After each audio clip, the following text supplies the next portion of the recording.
আল্লাহ অনেক সময় দেন, অনেক সময় দেন, শুধরে যাবার অনেক টাইম সে পায়। তারপরও যখন সে লিমিট ক্রস করে তখন আল্লাহ ধরে। আল্লাহ সব সময় ধরে না, ধরলে ছাড়ে না, ধরে ধরে ধরে না, ধরলে আল্লাহ ছাড়ে। আল্লাহ কত মায়া দিয়ে তার নবীকে বলছেন যে তোমার আল্লাহ তোমাকে ছেড়েও দেন নাই, তোমার আল্লাহ তোমাকে ছেড়ে দেন নাই। ওয়ালাসাউফা ইউতিকা রাব্বুকা ফাতারদা, শীঘ্রই তোমার রব তোমাকে দান করবেন এবং তুমি সন্তুষ্ট হয়ে যাও।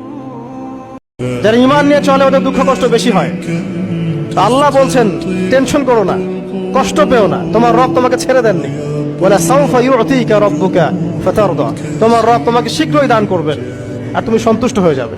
মনে রাখবেন, তাকদীর আল্লাহ পাক আপনাকে আমাকে সৃষ্টি করার 50,000 বছর আগেই লিখে ফেলেছেন। অতএব এটা নিয়ে বিভ্রান্ত হবেন না, হতাশ হয়ে যাবেন না এবং আমল ছেড়ে দিয়ে বসেও থাকবেন না।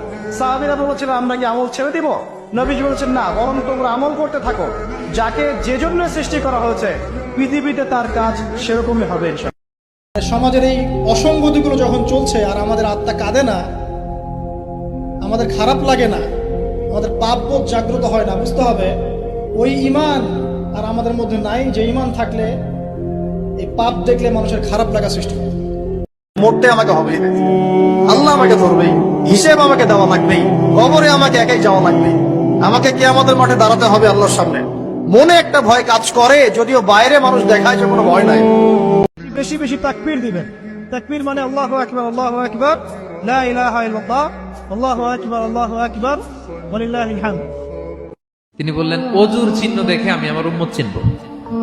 আমার যে সমস্ত উম্মতেরা অজু করে নামাজ পড়েছে, অজুর পানি তাদের গায়ের যেই যেই জায়গায় লেগেছে, এই জায়গাগুলো কিয়ামতের দিন রেডিয়াম বাতির মতো জল জল জল জল করে জ্বলতে থাকবে।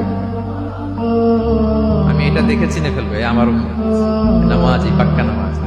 আল্লাহু আকবার। প্রশান্তি আছে কোরআনের কাছে, প্রশান্তি আছে নবীর সুন্নায়, প্রশান্তি আছে আল্লাহর জন্য সেজদায়। তার আল্লাহর জন্য আল্লাহকে স্মরণ করে আপনি কাঁদবেন, প্রশান্তি পাবেন। আল্লাহর জন্য কিছু কাজ করবেন, তার দিনের কোনো খেদমত করবেন, প্রশান্তি পাবেন। আল্লাহর কোরআনের 10টা আয়াত মুখস্থ করেন, মনে এমন শান্তি আসবে যেটা আপনি কোথাও পাবেন না। খালি যদি বলেন আস্তাগফিরুল্লাহাল্লাযী লা ইলাহা ইল্লা হুয়াল হাইয়ুল কাইয়্যুম ওয়া আতুবু ইলাইহি, 1 সেকেন্ডের মধ্যে আল্লাহ পাক আপনার সমস্ত পাপকে নেকি দিয়ে পরিবর্তন করে দিবেন সব।